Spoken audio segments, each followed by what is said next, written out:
நான் முத்துப்பேட்டையிலேருந்து பேசுகிறேன். இங்கே வந்து நம்ம சின்னதாக ஒரு ட்ரஸ்ட்டு கவர்மெண்டில் ரிஜிஸ்டர் பண்ணி சின்னதாக நடத்திட்டுருக்கோம். இதில் வந்து ஏழை குமருகள் திருமணத்திற்காக வேண்டி உதவி கேட்டு நம்மள்ட்ட வரும். அந்த மாதிரி சூழ்நிலையில் நம்மள்ட்ட இருக்கிற ஃபண்டு எவ்வளோ இருக்குதுன்னு பார்த்துட்டு அவங்களுக்காக வேண்டி உதவிகள் செஞ்சிகிட்ருக்கோம். இப்போ இதில் ஒரு சில நபர்கள் நமக்கு சந்தா தரக்கூடிய நபர்கள் ஏழை திருமணத்திற்காக வேண்டி உதவி செய்கிறதுல வந்து என்ன நன்மை இருக்குது, அதை வந்து உதவி செய்ய வேணாம், நிறுத்திக்கிடலாம் அப்படிங்கிற மாதிரி சொல்கிறாங்க. இப்போ வந்து ஒரு குழப்பம் வந்திருக்குது, செய்யலாமா வேணாமா அப்படிங்கிற மாதிரி. இதுக்கு எப்படி முடிவெடுக்கிறதுன்னு எங்களுக்கு தெரியலை. இதுக்கு வந்து குரான் இல்லை ஹதீஸுடைய ஆதாரத்தில் ஏழை திருமணத்திற்கு உதவி செய்யலாமா வேணாமாங்கிறதுக்கான ஏதாவது வார்த்தைகள் இருந்துச்சுனாக்கா நமக்கு தெரியப்படுத்துங்க இன்ஷா அல்லாஹ். இல்லை அது செய்கிறதுல வந்து ஏதாவது தீமைகள் இருக்குமே ஆனால் அதையும் தெரியப்படுத்துங்க. நம்ம அதை விட்டு தவிர்த்துக்கிடுவோம். இன்ஷா அல்லாஹ் உங்கள் பதிலுக்காக வேண்டி நம்ம எதிர்பார்த்துட்ருக்கோம். அஸ்ஸலாமு அலைக்கும். அடுத்து ஒரு கேள்வி.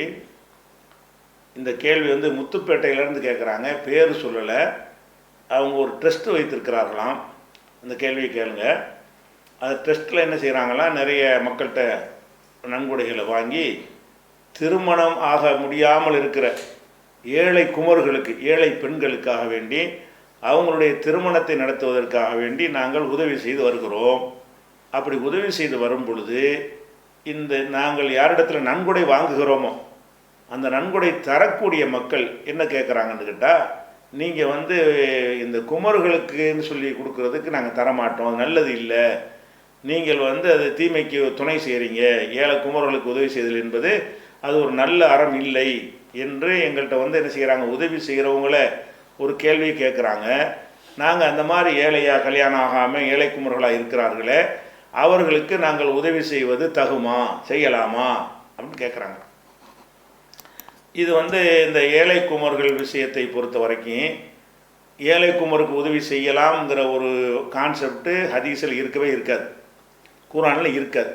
ஏன்னு கேட்டால் ரசூல் ஸல்லல்லாஹு அலைஹி வஸல்லம் காலத்தில் மட்டுமில்லை, அவங்களுக்கு முந்தின அரபு சமுதாயத்திலையும் இந்த பெண்கள்கிட்ட வரதட்சணை வாங்குகிற பழக்கம் இருந்தது கிடையாது. ரசூல்லாவும் அதை உண்டாக்கலை. ரசூல்லாவுக்கு முந்தி அபுஜெயல் கூட்டம் இருந்தாங்களே அவங்களாச்சு பெண்கள்கிட்ட கல்யாணம் பண்ணுவதாக இருந்தால் வரதட்சணை வாங்குவாங்கல்ல, இப்போ வாங்கிட்டு இருக்கிறாங்கல்ல உலகத்தில், அந்த மாதிரியான ஒரு உலகத்தில் இந்தியாவில் வாங்கி கொண்டிருக்கிறார்கள். இந்த மாதிரி ஒரு பழக்கம் அன்றைக்கு ஜாகிலியாக்கள்கிட்ட கூட இல்லை, ஐயாமுல் அறியாமை கால மக்கள்கிட்ட கூட அப்படி ஒரு பழக்கம் இல்லை. அப்படி இல்லைங்கும்போது பெண்ணுக்கு வரதட்சணை கொடுத்து கல்யாணம் பண்ணுதல் என்பது வந்து கற்பனை செய்ய முடியாத ஒரு செய்தியாக, ஒரு விஷயமாக அன்றைக்கு இருந்தது. அதனால் குர்ஆனில் போய் இந்த மாதிரி வரதட்சணை கொடுத்துலாம் பெண்கள் கல்யாணம் பண்ணுறாங்க, அதுக்கு உதவி செய்யலாமான்னு தேடி பார்த்தீங்கன்னா அதுக்கு எந்த ஒரு இட்டுக்கட்டப்பட்ட ஹதீஸ் கூட உங்களுக்கு பார்க்க முடியாது, சரியான ஹதீஸும் பார்க்க முடியாது. அது அப்படி கான்செப்டே இல்லையே, அது கற்பனையில் கூட இல்லை அப்படிங்கிறத விளங்கிட்டு, அப்போ நேரடி ஆதாரம் இதுக்கு இல்லைன்னு சொன்னால் எதை வச்சு இதை முடிவு செய்யலாம்? இப்போ உள்ள ஏன் இந்த கேள்வி கேட்குறாங்கன்னு கேட்டால், நீங்கள் திருமணத்திற்கு பெண்களுக்கு உதவி செய்கிறீங்க, திருமணத்துக்கு நீங்கள் உதவி செய்வது எதற்காக செய்கிறீர்கள்? லட்சக்கணக்கில் ஒரு பெண்ணுக்கு எதுக்கு திருமணத்திற்கு பணம் தேவைப்படுகிறது என்று சொன்னால், அவர்கள் தங்களிடத்திலே போதுமான வசதி இல்லாமல் இருந்தால் கூட சமுதாயத்தில் பிச்சை எடுத்து நமக்கு கொடுக்க முடியும் என்கிற தைரியத்தில் வரதட்சணைன்னு கேட்கும் பொழுது 3 லட்சம் தர்றோன்றாங்க. 3 லட்சம் எப்படி கொடுப்பீங்க? உண்மை இல்லையே. அப்போ இல்லாமல் இருந்துக்கிட்டு தைரியமாக இவங்க வாக்களிக்கும் பொழுது அதை எதை நம்பி வாக்களிக்கிறாங்கன்னு கேட்டால், நீங்கள் எல்லாம் கொடுப்பீங்கிறதுனால வாக்களிக்கிறாங்க. அப்போ இந்த வரதட்சணை ஒழியாது. இப்போ வரதட்சணை வந்து யாருமே என்கிட்ட இல்லைன்னு சொல்லி நினைச்சிருந்தா குறைஞ்சபட்சம் அந்த ரேஞ்சுக்காவது இறங்கிடும். சாப்பாட்டுக்கு கஷ்டப்படக்கூடியவன் வந்து 10 லட்சத்துக்கு என்ன செய்யறங்கிறான், வரதட்சணைக்கு ஒத்துக்கிறான். எந்த தைரியத்தில் ஒத்துக்கிறான்? அவன் 10 லட்சத்தில் வாழ்க்கையில் பார்க்கவும் முடியாது, அவன் ஒத்துக்கிறான். கல்யாணம் செய்வோம், அந்த பெற்றோர்கள் ஒத்துக்கொள்கிறாங்க, எங்களுக்கு 10 லட்சம் தர்றோம், எழுதிக்கிறங்க, ஒரு வருஷத்தில் கல்யாணத்தை வச்சுக்கிடுவோம். ஒரு வருஷம் என்ன செய்வதுன்னா ஒரு பணக்காரனை இப்போ கெஞ்சுவது, பள்ளிவாசலில் வந்து ஏழை குமருக்கா வந்திருக்கிறேன்னு சொல்லி தொழுகைக்கு முடிஞ்சு ஜும்மா முடிஞ்சு அங்கே ஒரு அறிவிப்பு செய்வது, ஜமாத்துகளில் கடிதத்தை வாங்கி கொண்டு போய் 1 ரூபா வசூல் பண்ணுவது, இப்படியெல்லாம் ஒரு வாய்ப்பு இருக்குதே என்ற காரணத்தினால தான் இல்லாத ஒருத்தனும் அந்த ஒரு நிலைமைக்கு ஆளாகிறான். எதுக்கு வரதட்சணை கொடுக்குறேன்? அவன் வந்து அவனே 10 லட்சத்துக்கு சரின்னு சொன்னால் நடுத்தர வர்க்கத்தில் 25 லட்சத்துக்கு தான் போகணும். அவனே 25 லட்சம் கொடுக்குறான்னு சொன்னால் கோடீஸ்வரனாக இருக்கிறவன் என்ன செய்வான்? கோடிகளில் இல்லை வரதட்சணை கொடுப்பான். ஒரு பெண்ணை வந்து ஒரு கரையேற்றுவதற்காக வேண்டி, ஒரு வாழ்க்கை அமைத்து கொடுப்பதற்காக வேண்டி இந்த மாதிரி ஒரு தொகையை கொடுக்கக்கூடிய ஒரு நிலைமை இல்லாதவர்கள்ட்ட எதனால் உண்டாகிறது? இல்லாதவன் இல்லைன்னு எல்லாரும் ஒரே ஏகமானதா. வசதி இல்லாதவன் வரதட்சணைலாம் தர முடியாது, மகர் கொடுக்குறியான்னு எல்லாரும் கேட்டோம்னா அவன் பொண்ணுக்கு எங்கே போவான்? கிடைக்காது. அப்படிங்கிற ஒரு நிலையை பார்க்கும் பொழுது இது வந்து நம்ம கொடுக்கறதுனால தான் இல்லாதவன்லாம் வரதட்சணை தரவை ஒப்பு கொண்டு விட்டு நம்மக்கிட்ட வந்து அது உதவி வாங்கி செய்கிறான். அது வந்து அதனால் கொடுக்கக்கூடாதுங்கிறது தான் உங்கள்கிட்ட அப்ஜெக்ஷன் பண்ணக்கூடிய அந்த சகோதரர்கள் சொல்லி இருப்பார்கள். நீங்கள் அது கேள்வியில் சொல்லாட்டா கூட அதைத்தான் அவங்க சொல்லி இருப்பாங்க.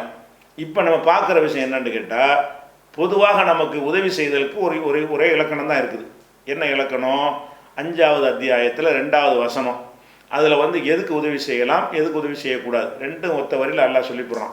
ஒத்த ஆவணும், நீங்கள் ஒருவருக்கொருவர் உதவியாக இருங்கள். அலல் பிர்ரி ஒத்தக்குவா, நன்மையான காரியங்களுக்கும் இறையச்சமான காரியங்களுக்கும் அல்லாது ஒருத்தருக்கு ஒருத்தர் உதவியாக இருங்கள். வலாத்த ஆவணும், நீங்கள் உதவியாக இருக்காதீர்கள். அலல் ஈசுமி உதவான், பாவத்திற்கும் வரம்பு மீறலுக்கும் உதவாதீர்கள். நன்மைக்கும் இறையச்சத்திற்கும் உதவுங்கள். இது உதவுவதற்குரிய கண்டிஷன். பாவத்திற்கும் வரம்பு மீறலுக்கும் உதவாதீர்கள், இது உதவக்கூடாதுங்கிறதுக்குரிய ஒரு கண்டிஷன். ஒத்தக்குல்லா, அல்லாஹ்வை பயந்து கொள்ளுங்கள். இன்னல்லாஹ ஷதீதுல் இகாப், அல்லாஹ் கடுமையாக தண்டிப்பவன் அப்படின்னு சொல்லி 5வது அத்தியாயத்தில் 2வது வசனத்தில் இருக்கிறது.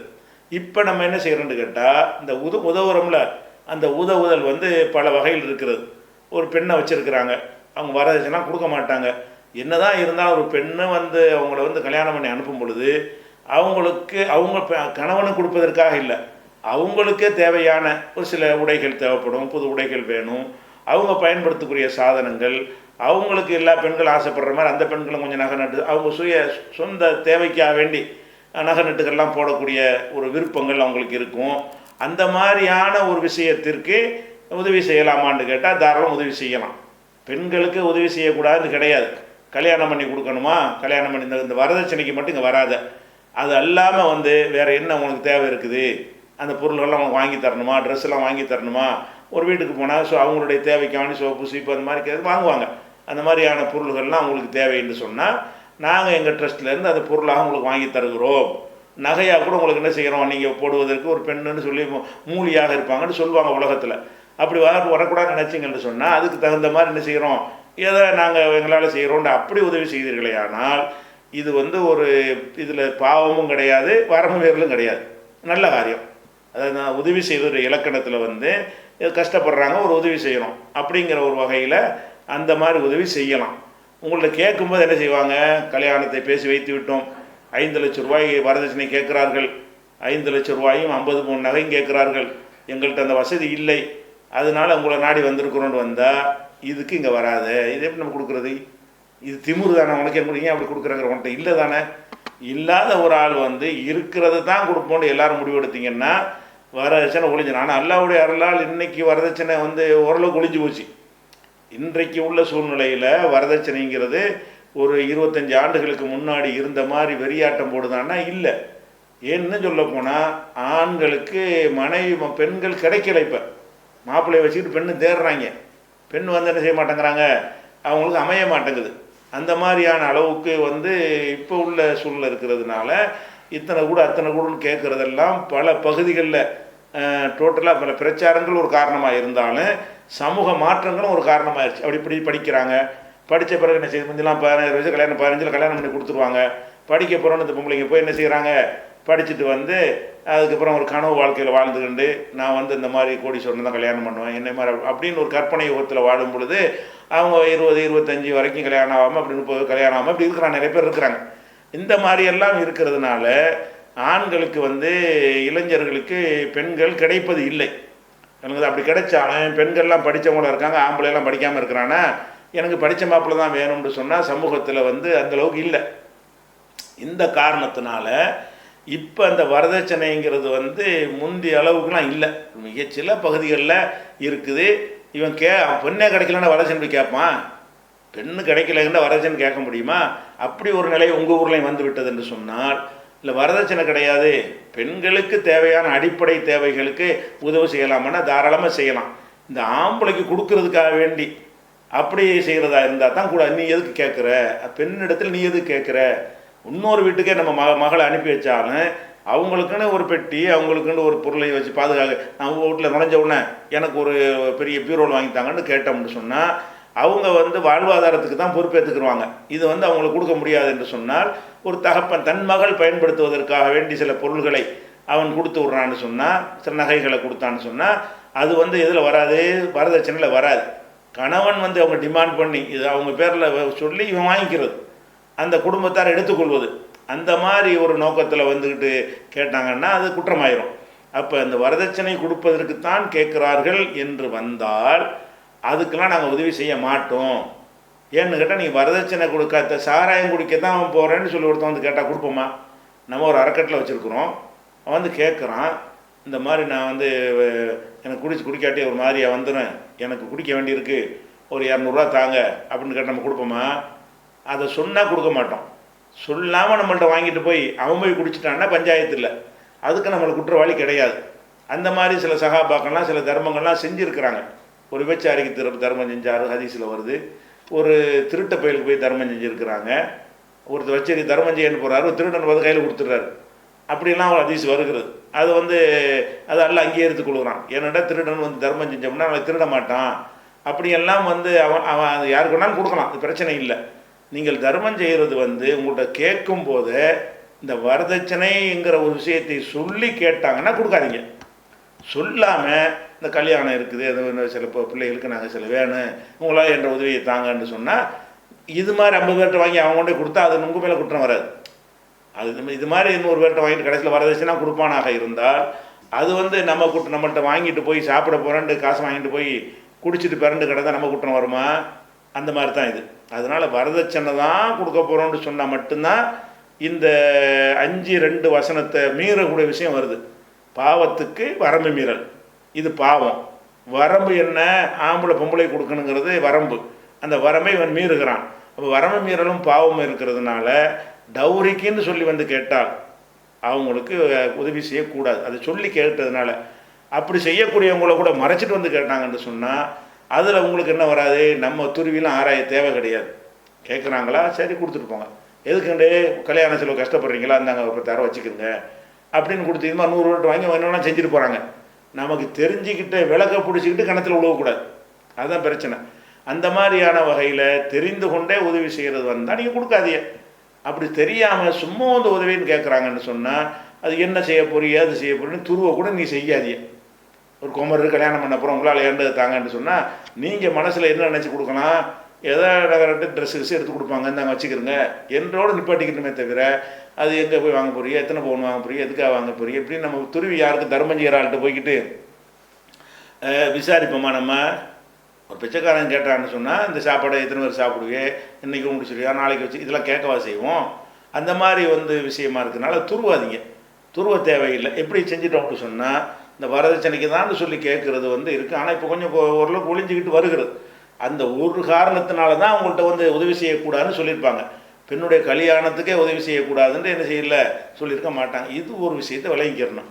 இன்னொரு விஷயம் இருக்கிறது, இந்த வரதட்சணை அவ்வளோ பெரிய குற்றமாக இருக்கும் பொழுது அந்த வரதட்சணைக்கு வேண்டிய அவங்களுக்கு குற்றம் வருமா அப்படி ஒன்று இருக்குல்ல. நம்ம கொடுக்குறதோடு நிப்பாட்டாமல் நீங்கள் கேள்வி கேட்காவிட்டாலும் அவங்களுக்கு ஒரு குற்றம் வருமா? அது பெண்ணை பெற்ற ஒருத்தர் இருக்கிறார், அவர் தன் மகளை வந்து கரை சேர்க்க நினைக்கிறார். அந்த ஊரில் அவங்க இருக்கிற பகுதியில் டவுரி இல்லாமல் கல்யாணம் நடக்காது என்கிற ஒரு நிலைமை இருக்கிறது. அந்த நேரத்தில் வந்து அவர் நினைக்கிறாருன்னா அந்த மகளுக்கு வயசாகி போச்சு, காலம் கெட்ட காலமாக இருக்கிறது, இந்த நேரத்தில் திருமணம் செய்து வைக்கவில்லை என்றால் வழி தவறி போவதற்கான வாய்ப்புகள்லாம் இருக்கிறது, திடீர்னு மரணித்து விட்டோம் என்று சொன்னால் அந்த பெண்ணுடைய வாழ்க்கை சீரழிஞ்சு போயிடும், அதனால வந்து ஒரு வாழ்க்கை அவசியமாக இருக்குதுங்க நிர்பந்தத்துக்கு உள்ளாகி, மார்க்கத்தில் கூடாது தான் இருந்தாலும் அப்படி கொடுக்கலன்னா என் பொண்ணை 30 வயசு வீட்டில் வச்சுக்கிட்டு இருப்பேனா, 40 வயசு வீட்டில் கண்ணியாக நான் வச்சுக்கிட்டு இருப்பேனான்னு ஒரு தந்தை கவலைப்பட்டு, ஒரு தாய் கவலைப்பட்டு, யாரெல்லாம் எங்களுக்கு ஏழலை இந்த மாதிரி ஒரு நிர்பந்தத்துக்கு ஆளாயிட்டோம்னு சொல்லி அதற்காக வேண்டி அந்த பெண்ணுடைய வாழ்க்கை அமைத்து கொடுக்கறதுக்கு அவசியம் என்று இருந்து அவங்க இல்லாட்டி அவங்களுக்கு எந்த ஒரு செக்யூரிட்டியும் வாழ்க்கை அமையாது என்கிற மாதிரி இருந்து அப்போ இந்த மாதிரி அவங்க வரதட்சணைக்காக வேண்டி கொடுத்தால் கூட அவங்க அளவில் நிர்பந்தங்கிற இருந்தால் இது அல்லாட்டி அவங்க எல்லாருக்கும் பொதுவாக ஃபத்வா கொடுக்க முடியாது. சில பேர் இதை தாங்கி கொள்ளவங்க இருப்பாங்க, சில பேர் தாங்காதவங்க இருப்பாங்க, சில அந்த பிள்ளைகளை பார்த்தாலே தெரியும், நம்ம பிள்ளை ஸ்டடியாக நிற்கும், இது நல்ல மாப்பிள்ளை வந்தால் வரட்டும், இல்லாட்டி போ அப்படின்னு நிற்கும்னு இருக்கும். சில பெண்கள் வந்து அந்த உணர்ச்சி கூடியவர்களாக இருப்பார்கள், அவங்களுக்கு அந்த இல்லறம் தான் தேவைப்படும், இல்லாட்டி சிலிப்பாயிருவாங்கன்ட்டு அது தந்தைக்கும் தாய்க்கும் தெரியும். அதை கணித்து அந்த மாதிரி இருப்பார்கள் என்று தெரிஞ்சுன்னு சொன்னால் அதை ஒரு காப்பாற்றுறதுக்காக வேண்டி தகப்பன்கிற முறையில் நிர்பந்தத்திற்கு ஆளானால் அவங்களுக்கு சில விஷயங்கள் இருக்கிறது, அனுமதி இருக்கிறது. அந்த மாதிரி விஷயத்தில் செஞ்சால் அவங்களுக்கு குற்றம் வராது. அப்படி இல்லாமல் வந்துட்டு என்ன செய்ய, சாதாரணமாக சும்மா அவங்க கேட்காமலே அவங்க சொல்லுவாங்க, எவ்வளோ வரணும் 5 லட்சம் தர்றோம்லாம் சொல்லக்கூடியலாம் இருக்கிறாங்க, கையில் வச்சுக்கிறாங்க. அல்லாஹ் குர்ஆனில் என்ன சொல்லி காட்டுறான்னு கேட்டால், ஒருத்தன் இறைவனை மறுக்கிறான், இது எவ்வளோ பெரிய குற்றம். இந்த இறைவனை மறுக்கிறதை பற்றி அல்லாஹ் சொல்லும் பொழுது 16:106 வசனத்தில், மன் கஃபர பில்லாஹி மிம்பாது ஈமானி, ஈமான் கொண்ட பிறகு, அதாவது இறைவனை நம்பிய பிறகு யார் அல்லாஹ்வை ஒரு மறுக்கிறானோ அவன் வந்து குற்றவாளின்னு சொல்லிட்டு, இல்லாமல் உக்குரிக நிர்பந்தத்திற்கு உள்ளாக்கப்பட்டுக்கிறான். ஓ கல்புகு முத்துமைன்னு பில் ஈமான், உள்ளத்தில் வந்து நம்பிக்கை வந்து பூரணமாக நிரம்பி இருக்கிறது.